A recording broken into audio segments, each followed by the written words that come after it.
بەناوی خۆی بەخشنەوە مێرەبانستەوتان لێبێت زان و خۆشەویستان خۆشحاڵم جارێکی تر لە هەڵوەستا هاتمەوە خزمەت دەوێ زیز و خۆشەویست. ئەمڕۆ هەڵوەستا لەسەر دیاردەیەکی خەتەرناکی کۆمەلگا دەکەین. دیاردەیەک کە بەلای زۆرێک لێەوە هێشتان حاڵەتەوە نەبووە بە دیاردا. بەڵام داتاکانی حکوومەتی هەرێمی کوردستان پێمان دەڵێن بەکارهێنانی مادەی هۆشبەر لای گەنجان و لاوان لە هەرێمی کوردستان بووە بە دیاردەیەکی خەتەرناک و پێویستی بە هەڵوەستەکردنە. ئەو شوێنە ئێستا من لێی هەستاوم. شەوانە شوێنی سەدان و دەیان گەنجە و هاوکات پیاوانی بەژن و خێزانداریش لە شوێنی وەها مادەی هۆشبەر بەکاردێنن.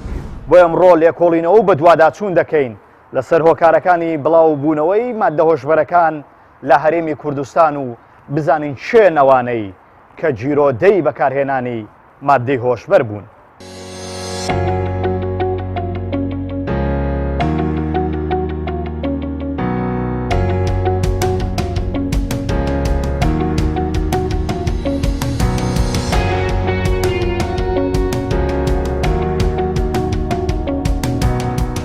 بە گوێرەی ئاماری نەتەوەی گرتووەکان مادەی هۆشبەر وەک چەکێکی کوشندە ڕەشە لە خەڵکی جیهان دەکات بە جۆرێک کە 6% دانیشتوانی گۆی زەوی گرفتاری مادە هۆشبەرەکان بوون. مەترسی مادەی هۆشبەر بە یەکێک لە گەورەترین کۆسپەکان دادەنرێت لە هەر وڵات و نەتەوەیەکدا پێی دەڵێن مەرگی ترسناکی لاوان. بەداخەوە کوردستانی باشوور بەهۆی ئەو سنوورە بەرفراوانەی لەگەڵ وڵاتانەی کە بەرهەمهێنەر و هەڵوودەبوون پێیانەوە هەیەی هەرێمی کوردستانیش لەو دیاردە ناشرین و کوشندەیە بێبەش نەبووە. لە زۆر شوێندا بازرگانی پێوە دەکرێت و ئاماری مەترسیدار ڕادەگەێنرێت کە ساڵانە بەداخەوە ڕوو لە زیاد بوونە. بۆ ئەم مەبەستا لەگەڵ ساڵاگوانێکی واری نێشتنی مادە هۆشبەرەکان قسە دەکەین و ئەو پێمان دەڵێت پێویستە دایک و باوکان بە ئاگاییەوە منداڵەکانیان بنێرنە دەرەوە.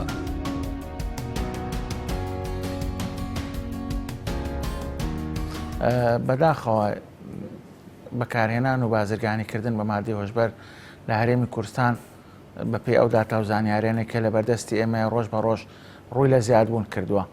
ئێمە تاوەکو ئێستا دەتوانین بڵێن لە لێواری گەیشتن بە دیاردێن، چونکە بۆ گواستنەوە لە حاڵەتەوە بۆ دیاردە کۆمەڵێک پێوەەر هەیە. هێشتان ئێمە خەریکە دەگەینە دیاردە ئەگەر بەم شێوەیە ئامارەکان ڕوو لە هەڵکشان بکات. ئەمەش بۆ دەگەڕێتەوە، ینی ئەگەر بپرسین هۆکار چییە بۆی کە مادەی هۆشبەر بە شێوەیەکی بەربڵاو لە هەرێمی کوردستان با بڵێن ڕووی لە زیادبوون کردووە. بۆ خۆی بڵاوبوونەوەی مادەی هۆشبەر دیاردەیەکی جیهانیە، پەیوەندی باڵکەوتەی جوگرافیاوە هەیە. بۆ پێی هەرێمی کوردستان کەوتوتە سەر ئەو هێڵێک کە بە تایبەتی بۆ گواستنەوەی مادەی هۆشبەر بازرگانەکان بەکاردێنن. بۆیە دەبینی ڕۆژانە لە هەرێمی کوردستان بڕی جیازیە تا بڕی زۆر گەورە و ڕێژەی زۆر وە بازرگانی زۆر گەورە لە هەرێمی کوردستان دەژیر دەکرێن. ئەمەش بۆ دەگەڕێتەوە کە ئەو بازرگانانە لە وڵاتانی دیکەی جیهانیەوە دەیانەوەی هەرێمی کوردستان وەکو خاڵێکی ترانزیت بەکاربێنن بۆ گواستنەوەی مادەی هۆشبەر بۆ ناوچەکانی دیکە خۆت بە وڵاتانی دیکە. بە تایبەتی ئەو کرانەوەی کە لە دوای 2023 بە شێوەیەکی گشتی عێراق و هەرێمی کوردستانیش بەخۆیەوە بینیوە. ئێمە ئەگەر بگەڕێنەوە بۆ پێش 2023 بەپێی راپۆرتی نەتەوەیە گرتوەکان عێراق بە هەرێمی کوردستانیشەوە یەکێک بۆ لە وڵاتانەی دەتوانین بە وڵاتی خاوێن لە ڕووی بازرگانیکردن و بەکارهێنانی مادەی هۆشبەر نایب بین. بەڵام بەداخەوە لە دوای 2023 وەکو باسم کرد ئەو کرانەوانەی کە عێراق بەخۆیەوە بینی لەکردنەوەی سنوورەکان فڕۆکەخانە ئەمە هەمووی وای کرد کە ئێستا عێراق بە شێوەیەکی گشتی دوو عنسری زۆر سەرەکی تێدا هەندێک جار سێمیش دەبیندرێت کە ئەویش بازرگانیکردن یاخود عێراق وەکو خاڵی ترانزیت بە هەرێمی کوردستانیشەوە بەکاردەهێنرێ و هەروە بەکارهێنانی مادەی هۆشبەر و هەندێک جار لێرە و لەوێ بە تایبەتی لە پارێزگاکانی باشووری عێراق بازدەوە دەکرێت یاخود ئەو زانیاریانەی کە ئێمە هەمانەوە لە دەستگا ئەمنیەکانیش بڵاو دەکرێتەوە چێڵگەی بەرهەمهێنانی مادەی هۆشبەریش ناو بەناو لەلایەن هێزە ئەمنیەکانەوە دەستی بەسەردا دەگیرێت کە ئەمە هەرسێ خاڵە سەرەکیەکەیە کە ئێستا بەداخەوە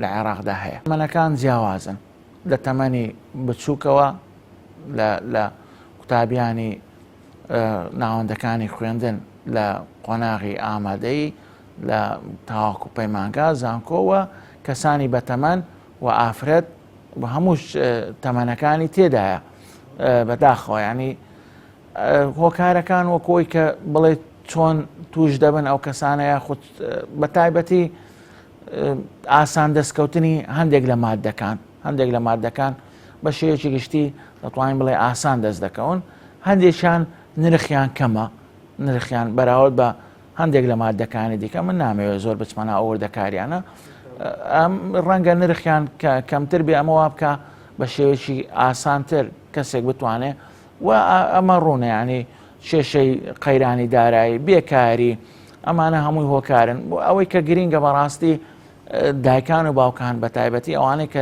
منداڵەکانیان لە تەمەنی هەرزەکارین زیاتر چاودێری وردی منداڵەکانیان بکەن بۆی کە بزانن دەستنە کوێ لەگەڵ چێ مامەڵە.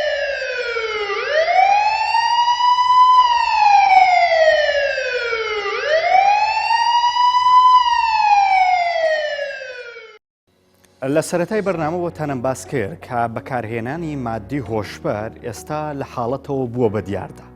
با ئێمە بگەڕێنەوە داتاکانی ساڵانی ڕابردوو بزانین داتاکانیش پێمان دەڵێن کە بەکارهێنانی مادی هۆشبەر و بازرگانیکردن لە هەرێمی کوردستان بووە بە دیاردا. من داتای ساڵی 2006 تاوەکو 2020 بۆ دەخەمە ڕوو لە هەردوو پارێزگای هەولێر و دۆک. داتاکان پێمان دەڵێن لە ساڵی 2006 تەنها 30 کەس بە بەکارهێنانی و بازرگانیکردن بە مادی هۆشبەر دەستگیر کراون. لە ساڵی 2007 کەمتر دەبێتەوە و دەبێتە تەنها 18 کەس سزا دەدرێن. لە ساڵی 2008 32 کەس بە بەکارهێنان و بازرگانیکردن بە مادی هۆشبەر دەستگیر کراون. لە ساڵی 2009 27 کەس، لە ساڵی 2010 تەنها 54 کەس. لە ساڵی 2011 ئیتر لێرەوە ڕێژەکان بەرز دەبێتەوە، وردە وردە ڕێژەکان بەرەو سەدی دەڕۆن. لە ساڵی 2011 87 کەس بە بەکارهێنان و بازرگانیکردن بە مادی هۆشبەر دەستگیر کراون. ساڵی 2012 تۆزەکەم دەبێتەوە و دەبێتە 63 کەس بە بەکارهێنان و بازرگانیکردن دەستگیر دەکرێن. ساڵی 2013 ئیتر لێرەوە خانەکە دەبێت بە سەدان و مەترسیەکەش لێرەوە دەست پێ دەکات. ساڵی 2013 128 کەس بە بەکارهێنان و بازرگانیکردن بە مادی هۆشبەر دەستگیر کراون. ساڵی 2014 و هاتنی داعش ئیتر لێرەوە داعش مەترسیەکانی دێنێ بۆ سەر هەرێمی کوردستان، مادی هۆشبەریش بە هەمان شێوە مەترسیەکانی لەسەر هەرێمی کوردستان و گەنجان و لاوان زیاد دەکات. لە ساڵی 2014 242 کەس بە بەکارهێنان و بازرگانیکردن بە مادی هۆشبەر دەستگیر کراون. 2015 جارە ڕێژەکە خەیاڵی بەرز دەبێتەوە. 540 کەس دەگیرێن بە بازرگانیکردن و هاوکات بەکارهێنەرانیش. 2016 507 کەس دەستگیر کراون. لە ساڵی 2017 دووبارە ڕێژەکان هەر لە بەرزبوونەوەی 2017 تۆزەی لە چاو ساڵەکانی تر لە نزمبوونەوەدا دەبێتە 292 کەس. ساڵی 2018 کە ئەم ساڵەیە بە ساڵێکی مەترسی ناو دەبرێ 941 کەس بە بەکارهێنەران و هاوکات بازرگانیکردن بە مادی هۆشبەر دەستگیر کراون. ئیتر لە خانەی سەتانیشلا دەچێت و دەچێتە خانەی هەزاران. لە ساڵی 2019 1712 کەس بە تۆمەتی بەکارهێنان و بازرگانیکردن دەستگیر کراون. ساڵی 2020 1113 کەس دەستگیر کراون.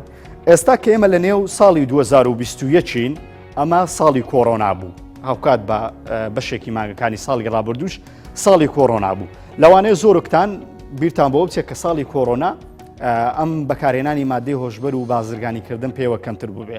بەڵام تەنها داتای 8 مانگ کە بڵاو کراوەتەوە بەدەستی من گەیشتووە پێمان دەڵێت لە 6 مانگدا 6 مانگ داتای 6 مانگ 805 کەس مادەی هۆشبەری بەکارهێناوە کە بەشێک لەوانش ژم بوونە. واتە ئەگەر بە ڕێژەیەکی تەقریبی وەرگرین 2021 هزار و نزیک 600 کەس دەستگیر کراوە بە تۆمەتی بەکارهێنان و بازرگانیکردن بە مادەی هۆشبەر. ئەم داتایانە پێمان دەڵێن کە ڕۆژ بە ڕۆژ بەکارهێنان و بازرگانیکردن بە مادەی هۆشبەر ڕوو لە بەرزبوونەوەدایە و پێویستی بە هەڵوەستەیە.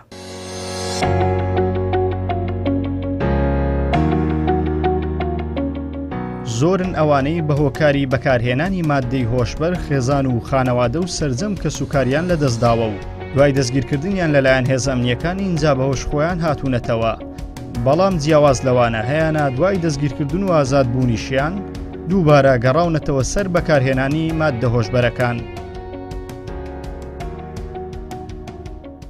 تەمەنم 20 ساڵان بوو کاتێک بۆ یەکەم جار تووشی ئاڵوودەبوونی ئەم مادە هۆشبەرانە بووم. سەرەتا هەروەکو گەنجێکی ئاسایی لەگەڵ هاوڕەکانم دەچین بۆ شوێنە گشتیەکان بۆ کافتریا بۆ بەسەربردنی کاتێکی خۆش و بۆ یاریکردن لەگەڵ هاوڕەکانم.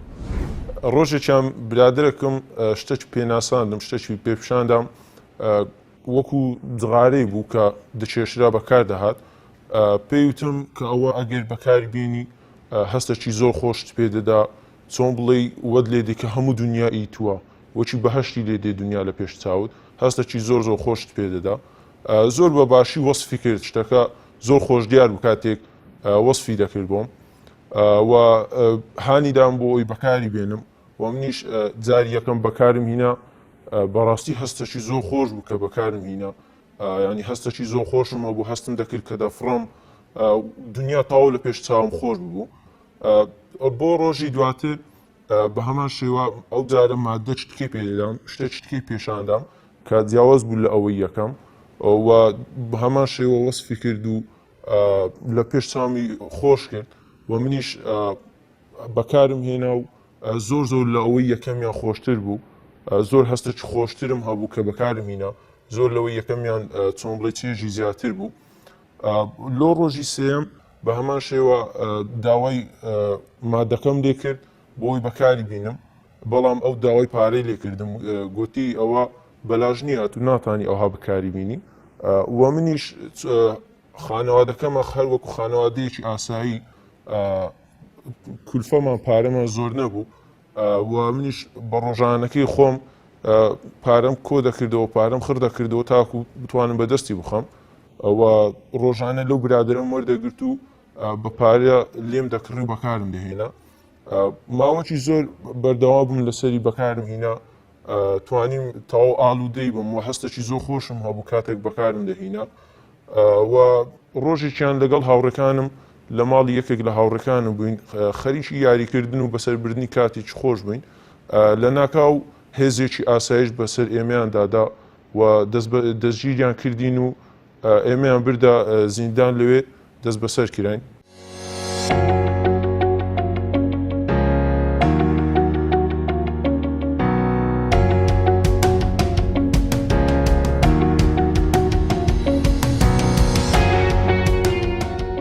تاکە ڕێگا ئێستا بۆ ڕوبڕوونەوەی مادە هۆشبەرەکان یاسایە و تا ئەم ساڵیش یاسایەکی چاکساز نەبوو بۆ چارەسەرکردنیە و گیراوانەی لا چاکسازیەکانی گەوران و منداڵان کە بە مادەی هۆشبەر دەستگیر کراون.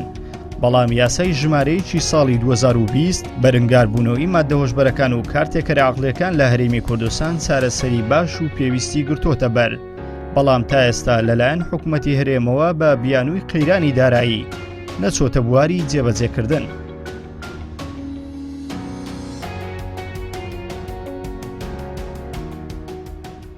بێگومان ئێمە دوو یاسامان هەیە، لەسەر ئاستی عێراقیشی پێکرێت، لەسەر ئاستی دەرەوەی هەرێمی کوردستان لە عێراقی فێدرالی یاسای ژمارە 50 هەیە کە ساڵی 2017 لە ئەنجومەی نوێنەرانی عێراقی دەرچوو. ئەو یاسایە لە دەرەوەی هەرێمی کوردستان کاری پێ دەکرێت. هەرێمی کوردستان هەنگاوێکی باشینا لە ساڵی 2020 لە سەرەتای ساڵی 2020 یاسای ژمارەیەکی دەرکرد کە یاسای بەرەنگاربوونەوەی مادە بێهۆشکەرەکان و کار لێکەرە عەقڵیەکان المؤثرات العەقلیە. ئەم یاسای دەرکرد و دوای 6 مانگ کەتە بواری جێبەجێکردن. ئێستا لە هەرێمی کوردستان یاسای ژمارەیەکی ساڵی 2020 کاری پێدەکرێت کە یاسایەکە سوودیشی وەرگرتووە لە یاسا عێراقی فیدرالیەکان و ڕەچاوی باردۆخی هەرێمی کوردستانشی کردووە، تا ئەندازێکیش لای توندی گرتووە لە سزادان و هەوڵی داوەکە بێجگەل لە سزادانی تاوانباران بەرەنگاریش بێتەوە، یعنی ڕێگریش بکاتن لە تەشەرەسەندنی بڵاوبوونەوەی بەکارهێنانی مادە هۆشبەرەکان. بێگومان ئەم یاسایە کۆمەڵێک سزای تند لە خۆی دەگرێت. ئەم سزانە لە مادەی 25 و 26 داهاتوە، سزاکە دەکاتە لە سێدارەدان. هەندێک جار ئەگەر هاتوو هاوردەکردن و هەناردەکردنی تێدا بێ بە مەبەستی بازرگانی یان بەرهەمهێنان و دروستکردنی تێدا بێ بە مەبەستی بازرگانی یان ڕواندنی ئەو ڕۆکانێک کە بەکار دەهێنرێت ئەوش بە مەبەستی بازرگانی، سزاکەی ڕەنگە بگاتە لە سێدارەدان یان بەندکردنی هەتا هەتایی.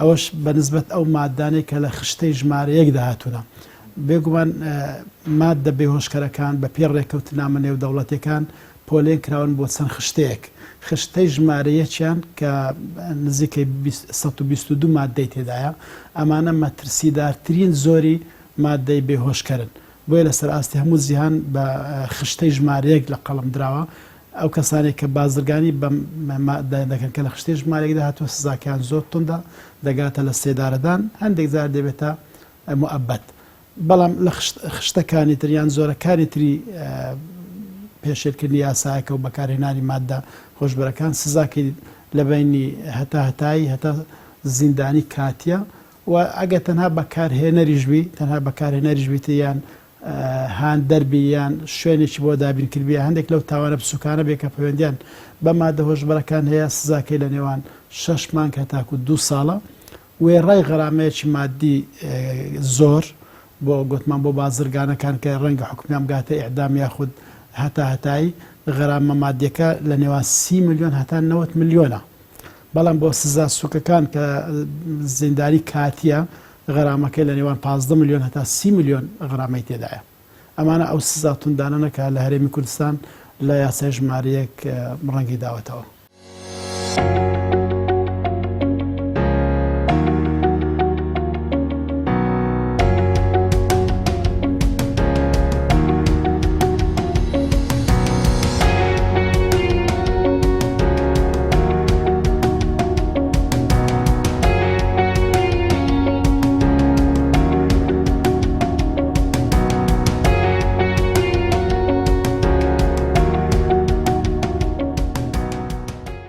بەداتا بۆتان ڕوون دەکەمەوە لە ساڵی 2019 و 2020 کێ دەستگیرکراوە و چەند مادە دەستگیرکراون.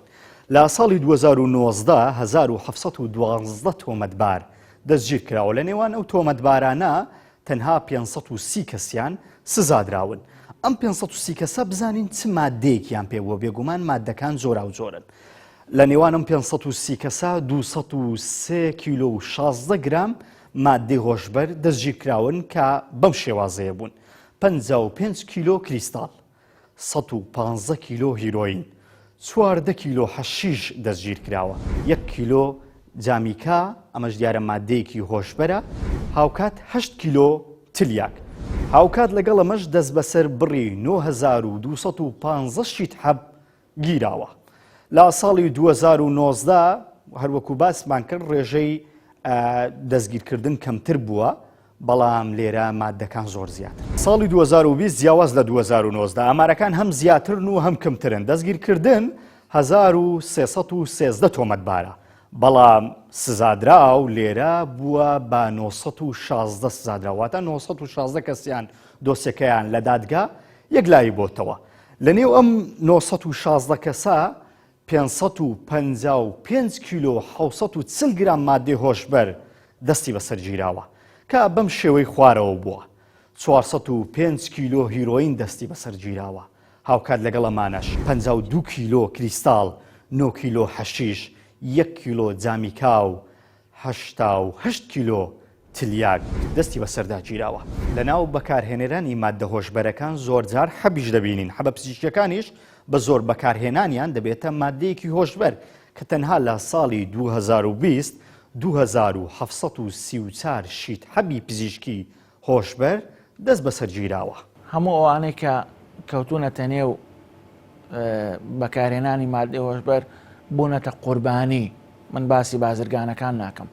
بازرگانەکان ئەوانە کەسانی چاوچنۆک بۆ دەستکەوتی مادی پەنا بۆ ئەم حاڵەتە مەترسیدارە دەبنەوە تاکەکانی کۆمەلگا دەکەنە قوربانی و نێچیری خۆیان. بەڵام ئەوانەی کە بەکارهێنەرن هەموو ئەوانە قوربانین بە تایبەتی ینی کاتێککە قسانەگە دەکەی هەست بەوە دەکەن کە وەکو کەسێکی گوناهبار یان کەسێکی بێتاوان کەوتونەتە نێو تۆڕی ئەوانەی کە با بڵێن بازرگانی بە مادەی هۆشبەرەوە دەکەن. هەموو ئەوانە ئاشکرایە کە سەرەتا لە هەنگاوێکی بچووکەوە یا خۆت لە ڕێگەی کەسێک کاتێکە تووشی کێشەیەک دەبێت تووشی حاڵەتێک دەبێت لەلایەن بازرگانەکانەوە ئەو حاڵەتە دەرونیە خودت ئەو کێشە کۆمەڵایەتی دە قۆزرێتەوە بۆی کە تۆزێک مادەی هۆشبەری پێ بدرێەوە سەرەتا دواتر هەنگاو بە هەنگاو وای لێ دەکرێت کە ئەو کەسە بگاتە حاڵەتی ئاڵوودەبوون و بۆ دەستکەوتنی ئەم مادەیە پەنا بۆ زۆر حاڵەتی دیکەی بەداخەوە ینی دەتوانین بڵێن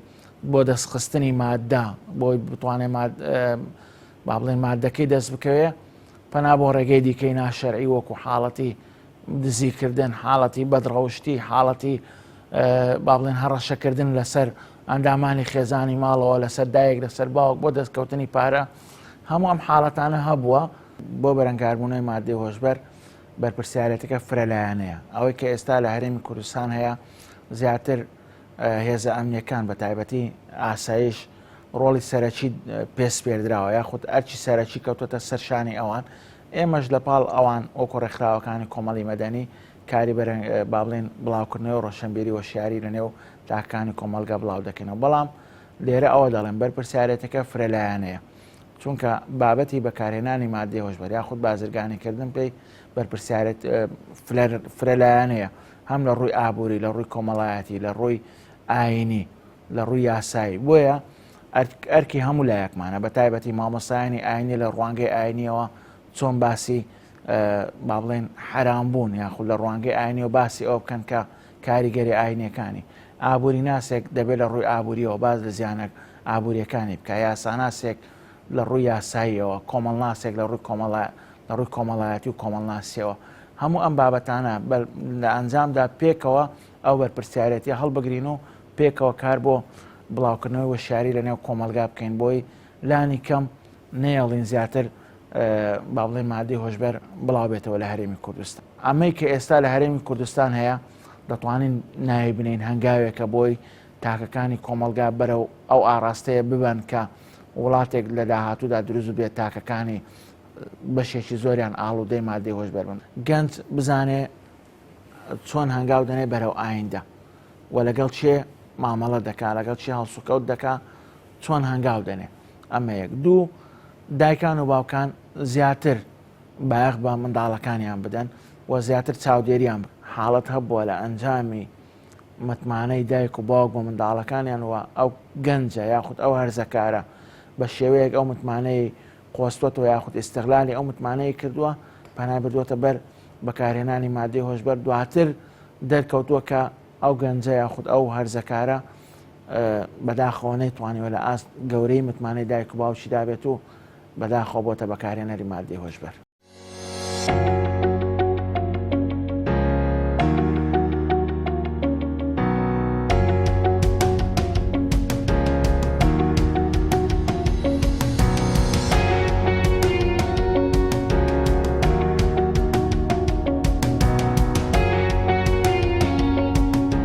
بۆ ئامادەکردنیان بەرنامە زۆر بەدواداچوونم کرد لەگەڵ زۆرێک لە دایک و باوکان دانیشتم. باوکێک چیرۆکی کوڕە توشبووەکەی بەو شێوەیە بۆ من گێڕایەوە کە ئێستا بۆتان دەجارمەوە. گوتی کوڕەکەم لاوێک بوو تازە لە سەرەتای خوێندندا بوو تازە چوو بوو بۆ زانکۆ. من زۆر دڵم بە کوڕەکەم خۆش بوو و بەردەوامیش هانم دەدا کە بخوێنێ. بۆیە هەر بۆی کە لە خوێندنەکەی سەرکەوتوو بێ بڕە پارەیەکی باشم خستە بەردەمی و هاوکات ئۆتۆمبیلی تایبەت بەخۆشم بۆ کڕی. کوڕەکەم بەهۆی ئەوەی کە ئەخلاقی زۆر جوان بوو من سیقە و متمانەیەکی یەکجار زۆرم بە کوڕەکەم بوو. بۆیە هەر کاتێک هەرچ پارەیەکی بوو ئیستبایە ئەمنە و بڕە پارەیەم دەخستە بەردەستی. باوکەکە وان بۆ دەجێڕتەوە. وتی ڕۆژێکیان هەستم کرد کوڕەکەم ئیتر وردە وردە خۆی گۆشەگیر دەکات و لە ئێمە دوور دەکەوتەوە. دەمبینی شەوان لەگەڵ ئێمەدا نەدەنیشت، تەنانەت کاتی جەمی نان خواردنیش لە ئێمە دوور دەکەوتەوە. ئەمە زۆر بۆ جێگای پرسیار لای من، ینی بۆچی کوڕە لاوەکەم کە لەوەتی چوتە زانکۆ خۆی لە ئێمە بەدوور دەگرێ. بەڵام هەر دوای مانگێک هەستم کرد کوڕەکەم وردە وردە لاواز دەبێ. پرسم بە هاوڕێیەکی ڕەفیقم کرد کە کوڕەکەی من لەوەتی چۆتە زانکۆ هەست بە لاوازی دەکەم و هەست دەکەم ئەم پێگە کۆمەڵایەتی جاران هەیبوو نەیما بوو. بۆیە من زۆر بە دوای پەروەردەکردنی کوڕەکەمەوە بووم. شەوێکیان کوڕەکەم لە دەرەوە هاتەوە بە ئۆتۆمبیلەکەی خۆی و ئۆتۆمبیلەکەی ڕاگرت و هەر بە پەلا چۆ سەربان و لە ژوورەکەی خۆی دانیشت. منیش بە وردی چاودێریم کرد و چوومە لای دەرگای ژوورێکی کوڕەکەم بزانم کوڕەکەم چی دەکا. دوای ماوەیەک چاودێریکردن بینیم دووکەڵێک لە ژوورەکەی دێتە دەرەوە. کوڕەکەی من جگارەکێش نییە، هیچ کاتیش پاکەتی جگارم بەدەستیەوە نەبینیوە. بۆیە بەڕاستی ئەمە بۆ جێگەی سەرسوڕمانم ئەم دووکەڵەیە چیە لە ژوورەکەی دێتە دەرێ. بۆیە کە پێشووتریش چاودێریم کردبوو کوڕەکەم هەر کاتێک لە ژوورەکەی دەچۆ دەرێ دەرگای ژوورەکەی کلیل دەدا و هاوکات دەرگای کەنتۆڕەکانیشی هاوشێوەی ئەو کلیل دەدا. بۆیە من هەر ئەو شەوەیە بە پەلە خۆم بە ژوورەکەی داکێشا و بینیم کوڕەکەم شتێکی شێوازی جگەرەی لەدەست بوو، بەڵام کە منی بینی ڕاستەخۆ فڕیدا لە پەنجەرەکە فڕیدا دەرەوە و هەر ڕەشێوەی لێکردم. ئەگەر بێت و من لە دەرگاکە بسمە ژۆرەوە زیاتر ئەو لە ڕێگای پەنجەری ماڵەکەمان کە دووقات بوو خۆی فڕێدەدات و خۆی ئینتیحال دەکا. منیش زۆر هەوڵمدا لەگەڵی بسمە ژوورەوە و بزانم ئەوە چیە کە دەیکێشێ، بەڵام کوڕەکەم سوێندی خاردبوو هەر کاتێک من بچمە پێشەوە ئەوش لە پەنجەرەکە خۆی فڕێ بدا. بۆیە بە ناچاری گەڕامەوە ژوورەکەی خۆم و ئەو شەوە تا بەیانی بیرم دەکردەوە ئەخۆ کوڕەکەم کوڕە تازە 20 ساڵەکەم چی بوو دەیکرد و چی دەکێشا. بەڵام هیچ کاتێک من بیرم بۆەوە نەدەچوو کە کوڕەکەم بەڕاستی زیاتر لە نزیکەی ساڵێکە تووشی مادەی هۆشبەر بووە، چکە لە خێزانەکەی ئێمە وەکو باوکەکە دەجێڕێتەوە، چکە لە خێزانەکەی ئێمە هیچ کەسێکمان نەبوو مادەی هۆشبەر بەکاربێن، ئەستن فکر و بیریشم بۆ بەکارهێنانی مادەی هۆشبەر نەدەچوو. بۆیە چاوەڕێم کرد تاوەکۆم ڕۆژەیە کوڕەکەم وەکو ڕۆژانی ڕابردوو بەیانی بۆ ئۆتۆمبیڵەکەی خۆی چوو بۆ زانکۆکەی. بۆیە هەرزوو بە هەر شێوازێ بێ دەرگای ژوورەکەی مشکاند و کەنتۆڕەکەی مشکاند. بەڵام ئەوەی لە نێو سندوق و کەنتۆڕەکەی بینیم خۆزگەم هەر نەمدیت باە. بینیم کۆمەڵێک مادەی زۆر سەیری تێدایە، نەک تەنها مادە بەڵکو دەماچەیەک میشبینی لە کوڕە ئارام بەخشەکەم، ئەو کوڕی کە هەموو جارێ خوشکەکانی ئارام دەکردەوە، دایکی ئارام دەکردەوە کە کوڕێکی زۆر لەسەر خۆ بوو، بەڕاستیم جارە دەماچەکەیشم لە ژوورەکە بینی. دوای وەیە مادانم برد بۆ لای پزیشکێکی هاوڕێم و بۆم بە دیار کرد کە کوڕەکەم بووە بە تلیاک چێش و مادەی هۆشبەر هەموو شەوان لە ژوورەکەی خۆی بەکاردێنێ. ماوەی چەندین مانگە خەریکی باوکەکە بۆم دەجێڕێتەوە دەڵێ ماوەی چەندین مانگە خەریکی چارەسەرکردنی کوڕەکەمم، بەڵام بەڕاستی چارەسەرکردنی زۆر قورس وەستەمە و زۆر لەگەڵی خەریکین لەگەڵ پزیشکەکان کە ئێستا چارەسەریکەین. ئەو بۆ منی جێڕاوە کە بۆ ئێوەی بجێڕمەوە پێتان بڵێم دایک و باوکان زۆر سیقە و متمانە بە کوڕەکانتان نەکەن، سیقەیان پێ بکەن بەڵام چاودێریان بکەن. ئاگادار بن بەبێ چاودێریەوە هەر کاتێک منداڵەکانتان شەوان درەنگ گەڕایەوە یان هاوڕێتی هەموو کەسێکی کرد لە ژێر چاودێری ئێوە نەبوو، بەڕاستی باگەرێکی زۆرەوە ڕوبەڕووی ئەم دیاردانی ناو کۆمەلگا دەبێتەوە. و بۆیە باوکەکە بە منی گوت تکایە بە بینەرانت بڵێ زۆر ئاگاداری ڕۆڵەکانیان بن، چووکە لە ئێستادا ئەم مادەیە و بەکارهێنانی مادەی هۆشبەر زۆر زۆر بربڵاون. دوای ئەوەی لەلایەن هێزەکانی ئاسایشەوە ئەمەیان گرت و ئەمەیان بردە زیندان و لەوێن دەردادگایی کراین و حکمی ساڵیشان بەسەر مەداسپان بەهۆی ئەوەی کە ئامن مادەکەم بەکاردەهینە. دوای ئەوە کە من حکمم درا و ساڵێک لە زیندان حکم بەسەردا سەپێنرا، خانەوادەمان زۆر زۆر خەفەتیان لە من دەخوارد کە باوکم پیاوێکی مەشهور بوو لە ناو خەڵکی و پیاوێکی زۆر چاک بوو، زۆر خەفەتی لە من دەخوارد و بە هەمان شێوە خانەوادەکەمان بە شێوەیەکی گشتی زۆر خەفەتیان لە من دەخوارد، هەتا ئەو حەدەی کە خانەوادەکەمان ئاشایان لە من کرد و کە هیچ کە خاستن باوکم کە ئەمن هیچ کە کوڕی ئەو نیم، ئەوە لۆ من زۆر ناخۆش بوو. دوای ئەوەی کە من حکم بەسەردا سەپێنرا هەر لە زیندان ماوەی ساڵێک لە زیندان حکم درا، باوکم و خانەوادەکەم زۆر خەفەتیان لێ دەخواردن، بە تایبەتی باوکم و خانەوادەکەم حاشایان لێ کردم کە من هیچ کە چۆن بڵێ لە خانەوادەی وان نیم و باوکم زۆر خەفەتی لێ دەخواردم کە باوکم زۆر کەسێکی بەناوبانگ بوو لە نێو خەڵکی، شوهرەتێکی هەبوو لە ناو خەڵکی. دواتر ئەوەی کە باوکم خەفەتی زۆر لێ دەخواردم ئەوە بووە هۆی ئەوەی کە باوکم کۆچی دوایی بکاتن، کە باوکم کۆچی دوایی کرد بەهۆی خەفەت و بەهۆی خەم خواردنەوە بوو لە من کە خەفەتی زۆر لێ دەخواردم. کە کۆچی دوایی کرد من زۆرم حەز دەکرد بچمە سەر گۆڕی، بەڵام باوکم سوێندی خوارد بوو کە نیوچوانی من نەبینێتن و من زۆرم حەز دەکرد بچم بۆ سەر گۆڕی. دەشم زانی کە گەر بچم خانەوادەکەم زۆر بە چاوێک و سەیرم دەکەن کە دەزانن ئەوان من خەتابار دەزان، من بە خەتابار دەزان کە بوومەتە هۆی ئەوەی باوکم کۆچی دوایی بکات. داوام لە هێزەکانی ئاسایش کرد لە زیندان کە ئیزنم دەم بۆی بچمە سەر گۆڕی باوکم لە کاتی بە خاک سپاردنی و کاتێک چوومە سەر گۆڕی باوکم خانەوادەکەم زۆر بە چاوێکی سووک سەیری منیان دەکرد و هەموو بەو شێوەیە سێری منیا دەکرد کە من خەتابارم لەوەی کە باوکم کۆچی دوایی کردووە و منیا بە خەتابار دەزانی بەهۆی ئەوەی کە باوکم زۆری خەفەت لە من دەخوارد.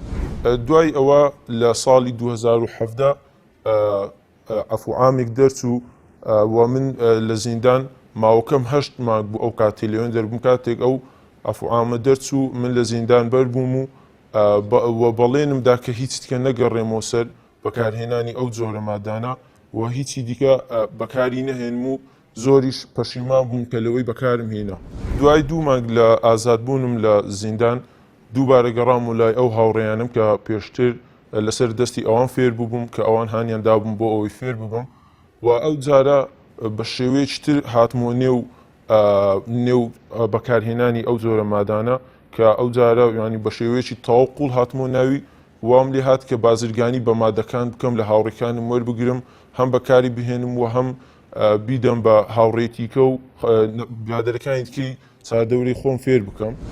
ڕۆژێکیان لەگەڵ هاوڕێکانم لە خانوویەک بووین لە کاتی میسالەن وەرگرتنی چێژ بووین، چێژمان لە مادەکان وەردەگرت و بەکارمان دەهینا.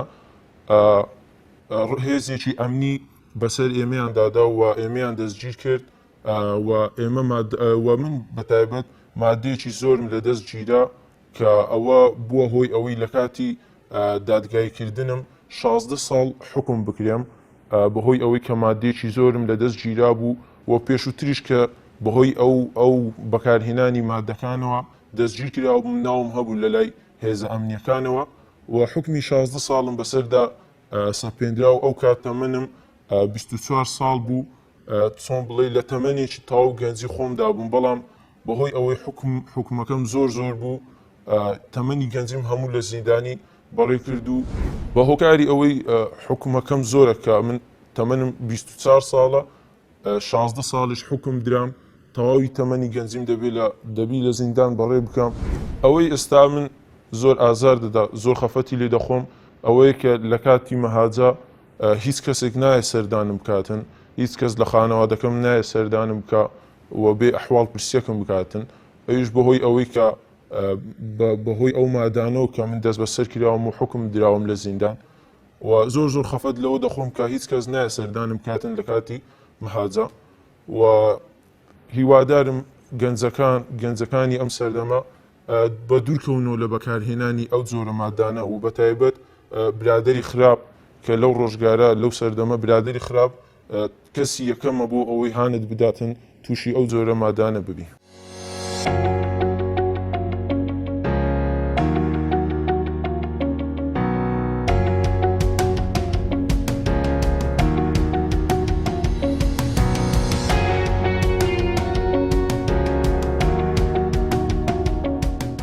بێگومان لە حاڵەت تێپەڕیوە بۆتە دیاردا ئەویش بە بەڵگەی ئەوەی کە ئاسایش تایبەتی بۆ دەرچووە بە بەڵگەی ئەوەی کە بەڕێوەبەرایەتێکی گشتی لە نێو ئاسایشی گشتی تەرخان کراوە بۆ بەرەنگاربوونەوەی مادە هۆشبەرەکان بە بەڵگەی ئەوەی کە دادگای تایبەتمەندی بۆ دیاری کراوە و سەدان زیندانی ئێستا لە هەرێمی کوردستان هەنا و سەدان کێسیش ئێستا کە لە بواری لێکۆڵینەوەنا و ڕۆژانەش لە ڕاگەیاندەکان دەبیستین هەواڵی دەستگیرکردنی یان دەست بەسەر داگرتنی مادە هۆشبەرەکان بەداخەوە لەسەر ئاستی عێراق و لەسەر ئاستی هەرێمی کوردستانیش بۆتە دیاردا تەنانەت لە عێراق لەم ڕۆژانە وەزیری ناوخۆی عێراقی فیدرالی ڕاگەیاند کە 50 لە سەتای لاوەکانی عێراق تووشی کێشەی مادەی بێهۆشکەر و ئالوودەبوون بوونە و هەر تەنها لە ساڵی ڕابردوو 2021 لەسەر ئاستی عێراق زیاتر لە 11,000 کەس دەستگیر کراوە و حکم دراوە بە تۆمەتی بازرگانیکردن و کڕین و فرۆشتنی مادە بێهۆشکەرەکان.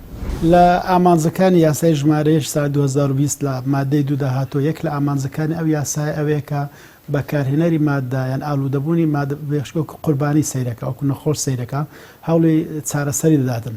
بۆیە لە یاساکە وەزارەتی تەندروستی وەزارەتی کار و کاروباری کۆمەڵایەتی ڕاست پێدراوە کە لەسەر ئاستی کوردستان سنتەرێکی شیاننەوە دووبارە گونجاندنەوەی ئەو کەسە بۆی بتوانێت بێتەوە ناو کۆمەلگا دابمەزرێنێ و بە پێی پێویستیش لە پارێزگاکان ئەو سنتەرانە دابمەزرێنێ و عیادەی چارەسەری دەرونی و کۆمەڵایەتی لە وەزارەتی تەندروستی و لە شارەکان دابمەزرێنرێ و ئەو کەسانی ئالوودەی مادەی بێهۆش بەردەبن کاتێکە حکومیان تەواو دەکەن یان خۆیان خۆبەخشانە دەچم ڕازع دەکەنەوە ڕێوشوێنێکی بۆدانراوە لەم یاسایەکە چۆن هاوکاری بکرێ وی لە ڕووی تەندروستیشەوە خوێنەکەی پاک بێتەوە لەم ژەهرە پیسە و لە ڕووی کۆمەڵایەتیشەوە بگەڕێنرێتەوە بادۆخشی ئاسایی فێرە پیشەیەک بکرێت فێرە ئەوە بکرێت کە بتوانێت بێتەوە لەو کۆمەلگا ئەمانە لە یاساکە هەن بەڵام پرسیارەکەی جەنابەتەوە ئایا لە واقعدا توانراوە ئەمە جێبەجێ بکرێت نەخێت ناوەڵە زیندان لە هەرێمی کوردستان ناوی چاکسازی لێنراوە بەڵام نەمانزانیوە کەس لە زیندانەوە بەرەو چاکسازی ڕۆبی بەداخەوە بەشێشی زۆر لە گەنج و لاوەکانمان لە زیندان فێرە تاوان دەبن یەکتر دەناسنەگە کۆمەڵێک باندی تاوانجا لە مادێ بێهۆشکەر بیان لە دزی بێ یان لە شتەکانی تر بێ هەتا ئێستا هەرێمی کوردستان هەنگاوە سەرەتاییەکانی ناوە بەڵام زۆری ماوە بگاتە ئاستی ئەو دەوڵەتانەی کە بتوانن چارەسەر بدۆزنەوە بۆ ئەو گەنجولاوانەیە کە ئالوودە دەبن بە بەکارهێنانی مادە هۆشبەرەکان ئەم یاسا تازە کەوتۆتە بواری جێبەجێکردن خەریکە یاسا لە ڕووی سزادانەوە ڕەنگە بتوانێت تونند و تۆڵتر بێت دەستگای ئاسایش هەوڵێکی زۆر جدی ئەدا بۆ دەست بە سەرداگرتنی ئەو مادانە و دەستگیرکردنی ئەو بازرگانانە بەڵام بە شێوەیەکی گشتی دەتوانین بڵێن نەخێت بازرگانە گەورەکان لە دەرەوەی دەستەڵات و یاسانە ئەوانەی کە دەژیرێن تەنها کۆمەڵێک بازرگانی بچووکن یان قوربانینە کە داویان بۆ ئەندرێتەوە ئەجیرێن نەتواندرا بەڕاستی بەم شێوەیە ڕوبەڕۆیشی باش بێن نەتواندرا ئەم یاسات زارێ ببێتە چارەسەرێک پەرچێک ڕێگرێک لە بەردەم گەشە سەندنی ئەم دیاردە مەترسیدارە لەسەر ئەمنی نیشتیمانیمان لەبەرچی لەبەرەوەی کورد وەکو نەتەوە هەرێمی کوردستان وەکو شوێنێک بە ئامان ژیراوە لەلایەن زۆر وڵاتانەوە دەیانوێت نەکەر هەرێمی کوردستان وەکو شوێنی پەڕینەوەی ئەو مادە هۆشبەرانە بێت بۆ سووریا و بۆ تورکیا و بۆ ئەوروپا بەڵکو ئێستا بۆتە شوێنی بەکارهاتن بەکارهێنەری لێ زیاد دەکەن و ڕۆژ بە ڕۆژ ئەم دیاردەیە لە زیاتردا بدەخەوە بێگومان لە یاساکەش ئاماژە بۆ کراوە کە هۆشیاری کۆمەڵاتی پەرە پێبسێنرێ بەڵام یعنی گەورەترین فاکتەر لە بەرەنگاربوونەوەی مادە بێهۆشکەرەکان و سەرخۆشکەرەکان مەسەڵەی پابەندیە بە ئاینەوە گەڕانەوەی بۆ خێزان کە ئەمەش یعنی لەلایەک بە دروشم باسی لێ دەکەن بەڵام بە کردار بنەماکانی هەڵۆشانەوەی خێزان و کۆمەلگا ڕۆژ بە ڕۆژ لە هاندانی زیاترن و لە پەرستاندنی زیاترن بۆیە ئەمە هەز بە مەترسێکی ڕاستەقینە دەکەین ئەم ئەرکە هەبە ئەرشی حکوومەت نازانین ئەرشی ڕێکخراوەکانی کۆمەلگەی مەدەنیە ئەرچی زانانی ئیسلامە ئەرکی خێزانە کە هەوڵدا گەنجەکانی خۆیان بپارێزن و دوور بن لەم بەڵایە گەورە.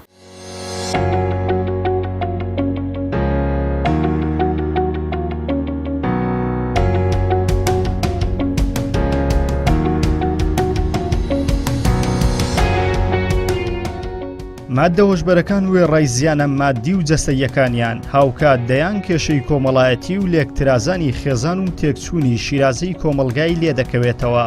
ئامارە فەرمیەکانی بەردەستمان دەری دەخەن لە هەرێمی کوردستانی ڕێژەی بازرگانی کردن و بەکارهێنانی مادە هۆشبەرەکان بە شێوەیەکی مەترسیدار لە زیادبووندایە. هاوکات دەرخریە و ڕاستیەشە کە پێویستە لایەنە پەیوەندیدارەکانی دیکەش بە گرنگیەکی زیاترەوە کار لەسەر هۆشیارکردنەوەی خەڵک و بەتایبەت گەنجان بکەن و لە مەترسیەکانی بەکارهێنانی مادەی هۆشبەر ئاگاداریان بکەنەوە.